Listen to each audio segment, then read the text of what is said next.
อะไรแต่ตามด้านเทรนพลุว้าวผลิตตามด้านเรื่องดาลกระปุงแต่กัดล้างในเรื่องวิภพโลกดาลไว้รอครั้งมันแต่ตรงหนึ่งเรื่องจำไรมันนี่ดาลกระปุงแต่กัดล้างเรื่องด้านเหมือนกู้ไอชื่อมวยบัตรกัดล้างในบริเวณยันฮอ JFK ระบบสหรัฐอเมริกได้มีสตรีมันเนี่ยได้กอดบัตรฮอฮาปีที่กรุงโตเกียวประเทศญี่ปุ่นมกดอลตึกได้สหรัฐอเมริกប៉ុន្តែ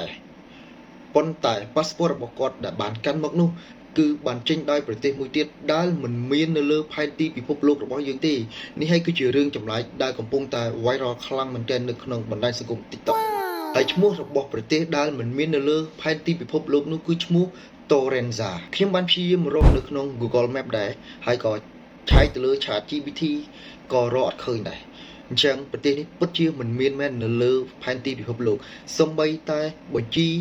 ប្រទេសនៅលើពិភពលោកក៏អត់មានដែរកាន់តែភ្ញាក់ផ្អើលទៀតនោះប៉ាសពតដែលគាត់បានកាន់មកនោះគឺមានត្រាវីសាត្រឹមត្រូវពីប្រទេសជប៉ុនអេស្ប៉ាញក៏ដូចជាអាល្លឺម៉ង់ផងដែរហើយសាក់សីបាននិយាយថាស្ត្រីនោះហាក់ដូចជាមានការភ្ញាក់ផ្អើលយ៉ាងខ្លាំងដូចជាមិនដឹងថានាងបានមកដល់ទីនេះដោយរបៀបណានោះទេដូចជានាងមកពីកន្លែងផ្សេងមួយកន្លែងដែលមិនមែនជាពិភពលោករបស់នាងតែបើយើងមើលទៅលើវីដេអូមួយនេះខ្ញុំឃើញថាប៉ាសពតហ្នឹងគឺជាចេញមកពីប្រទេសឥណ្ឌាអញ្ចឹងរឿងនេះដូចជាអត់មានអីច្បាស់លាស់សោះបើសិនជាអ្នកទាំងអស់គ្នាដឹងព័ត៌មានពីរឿងមួយនេះជួយ comment នៅក្នុងវីដេអូមួយនេះផង